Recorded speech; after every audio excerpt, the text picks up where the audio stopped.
আসসালামু আলাইকুম। Traveller result পেজে আপনাদেরকে স্বাগতম। নতুন একটা ভিডিও শুরু করলাম আপনাদের মাঝে। দেখেন আমি চলে আসছি পাহাড়ে বাইক রাইড করতেছি। বাইক রাইডের মাঝে মাঝে আপনাদের একটা গুরুত্বপূর্ণ ইনফরমেশন দিই। আমরা ভিডিও তৈরি করি, ফেসবুকে কাজ করি, অনেক পরিশ্রম হয়, অনেক সময় নষ্ট করি, অনেক আশা আকাঙ্ক্ষা নিয়ে। বাট আমরা কিন্তু সবাই চাই ফেসবুকে সফল হতে। অনেকেই হয়, অনেকেই হয় না। ফেসবুকে ভিডিও ভাইরাল করার জন্য আমরা উঠে পড়ে লাগি। আমরা অপেক্ষায় থাকি যে সকালে ঘুম থেকে উঠে দেখবো যে আমাদের একটা ভিডিও ভাইরাল হয়ে গেছে, বাট ভাইরাল হচ্ছে না। ভিডিও ভাইরাল হবে কি হবে না এটা ডিপেন্ডস করেছে ফেসবুকের উপর। আপনার ভিডিওর যে কোয়ালিটি, আপনার ভিডিওর যে ডিমান্ড সেটার উপর ডিপেন্ড করে।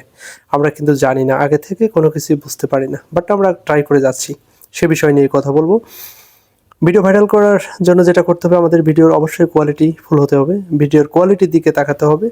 ভিডিও কোয়ালিটিফুল ভিডিও ছাড়া, অর্থাৎ ফেসবুকের নজরে যাবে সেরকম ভিডিও ছাড়া কিন্তু ভিডিও ভাইরাল হওয়ার সম্ভাবনা নাই। ভিডিও ভাইরাল হওয়ার সবচেয়ে বড় যে বিষয়টা সেটা হচ্ছে যে আমরা ভিডিও তৈরি করে যাব জাস্ট ইনফরমেশন দিয়ে। যে কোনো জায়গায়, যেমন আমি যে ট্যুর করতে আসছি বান্দরবনের যে স্পটগুলো আমি ভিজিট করতেছি, আমার কাজ হচ্ছে যে ওই স্পটগুলোর বর্ণনা দেওয়া, কীভাবে আসা যায়, ওখানে থাকা খাওয়ার ব্যবস্থা কেমন, ওখানে লাইফ সিকিউরিটি কেমন, সব কিছু মিলে যদি আমি ইনফরমেশনগুলো দিই তাহলে কিন্তু আমার ভিডিওটা ভালো চলার কথা।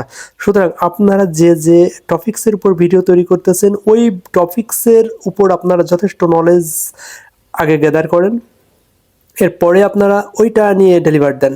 অর্থাৎ আপনার যে ভিডিওর যে টপিক্স, ওই টপিক্স সম্পর্কে আপনাকে বিস্তারিত জানতে হবে। অর্থাৎ যদি কেউ ভিডিওটা দেখে তাহলে সে আপনার বিষয়ে সম্পূর্ণ জেনে যাবে, তার জানার কোনো ঘাটতি থাকবে না, এবং সে কিন্তু পরবর্তীতে আপনার ভিডিও দেখে উপকৃত হওয়ার কারণে আপনার ভিডিও সার্চ দিয়ে রাখবে, এবং দেখবেন যে অল নোটিফিকেশানে সে ক্লিক করে রেখেছে, যেন পরবর্তীতে আপনার ভিডিওটা তার সামনে দ্রুত চলে যায়।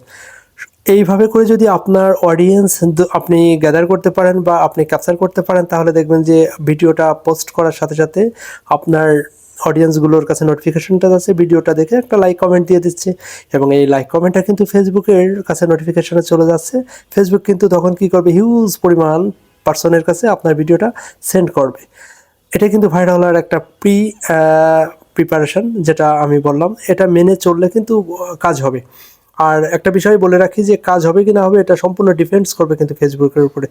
আপনি কখনো হয়তো আশা করেন নি সেই ভিডিওটা ফেসবুকের নজরে চলে গেছে, ফেসবুক সেটারে হিউজ মানুষের কাছে পৌঁছে দিয়েছে, এবং লাইক কমেন্ট করে আপনার ওই ভিডিওটা ভাইরাল বা ফরিতে চলে গেছে। আমাদের সবচেয়ে বড় কথা আমি যেটা বলবো, যে আমাদের কাজ আসলে কখন কোন ভিডিওটা ভাইরাল হবে ওই চিন্তা না করে নিয়মিত আমরা বিভিন্ন টপিক্সের উপর, ইনফরমেটিভ টপিক্সের উপর ভিডিওটা পোস্ট করে যাই, তাহলে দেখবেন যে আমাদের কোনো না কোনো একটা ভিডিও আলহামদুলিল্লাহ লেগে যেতে পারে। সুতরাং আশা নিয়ে কাজ করেন, এগিয়ে যান।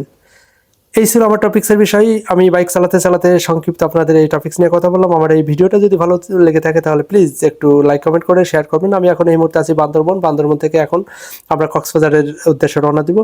সকলের সাথে ভালোবাসা বিনিময়, সকলের পাশাপাশি